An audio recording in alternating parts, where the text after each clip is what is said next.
For most people, man, you could be great, but you haven't even pulled a strip off to activate it, right? Like you can be great, but you're living on reserve, right? You didn't empty the bucket, right? You didn't give everything you had to every aspect of your life. Like for most people, they're great professionally, but they end up becoming a public success, and behind closed doors, they're a private failure.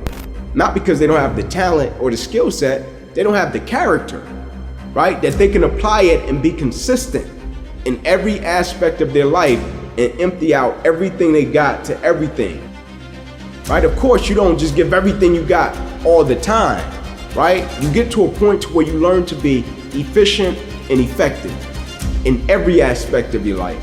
And for most people, it's not a problem of skill set, it's a problem of character.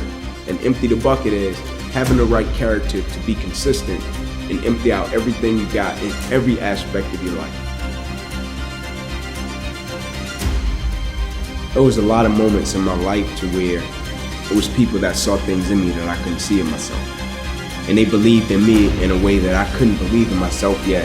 And I rented their level of belief until I got strong enough to possess my own.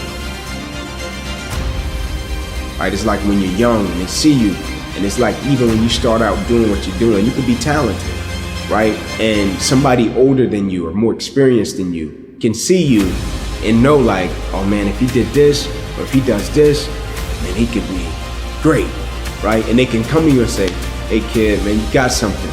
Like you could be great, right? Like my teachers and my coaches, when they came to me and they was like, son, I'm telling you, like, you could go to college, man. Like you really, I know you're talking about it, but your circumstances are saying different. I think you can do it, right? And when they said it, I'm like, oh, I can do it. Like I can make it happen. Because they're believing in me making it happen, I think I can do it.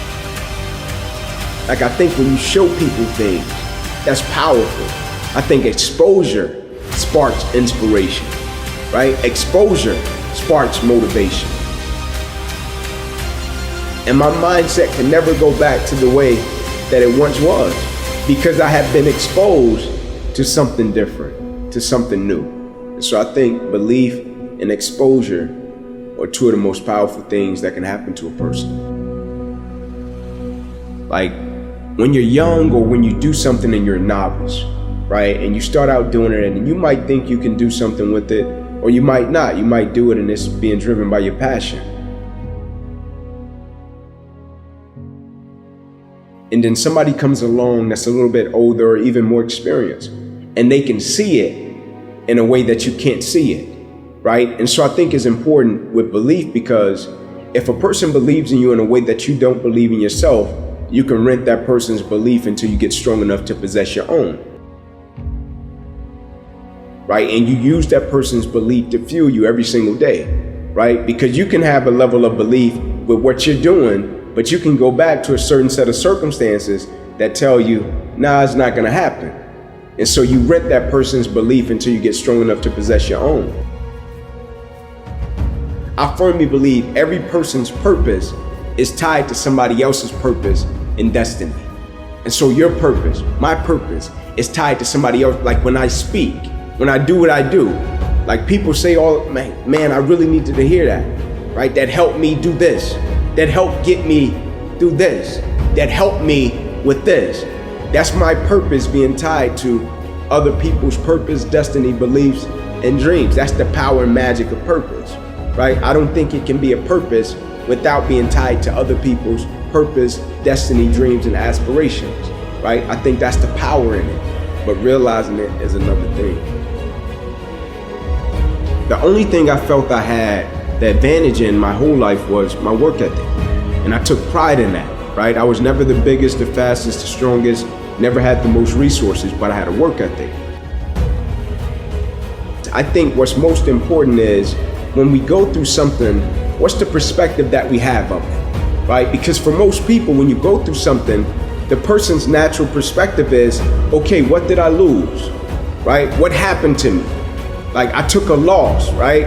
People never look at it and say, okay, man, tell me what did you gain, right? Even though I know it hurt, you didn't want to go through it, but look at it in a way to where you can say, what's the lesson in this, right? What would you say life is trying to teach you from dealing with this? And I firmly believe the quicker you can shift your perspective from yourself to others when you're in the midst of adversity, the quicker you'll get through it.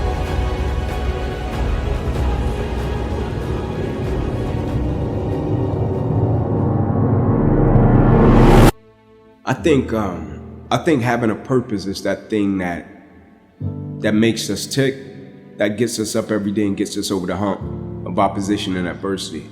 And the reason that I champion adversity and opposition is because I think for the most part in life, people pretty much know what to do when things go right, right? Like when things go right, they know how to feel, they know how to act, how to react. But it's when that opposition and that adversity comes and it creates a level of misunderstanding, right? Now the vision is blurred. Now you don't have clarity about what you're supposed to do. Now you question if your existence matters. And I think when you have a purpose, it's powerful because in the midst of the opposition, it makes you realize that you've been put here for a certain reason. This too shall pass, right? And the reason I would say that is, like I said, I champion adversity, right? We know what to do when things go right. But the next time it gets tough, the next time you question your purpose, the next time you question your existence, your mission, if you're supposed to be doing what you're doing, and it gets tough and challenging, just whisper to yourself, this too shall pass. This too shall pass.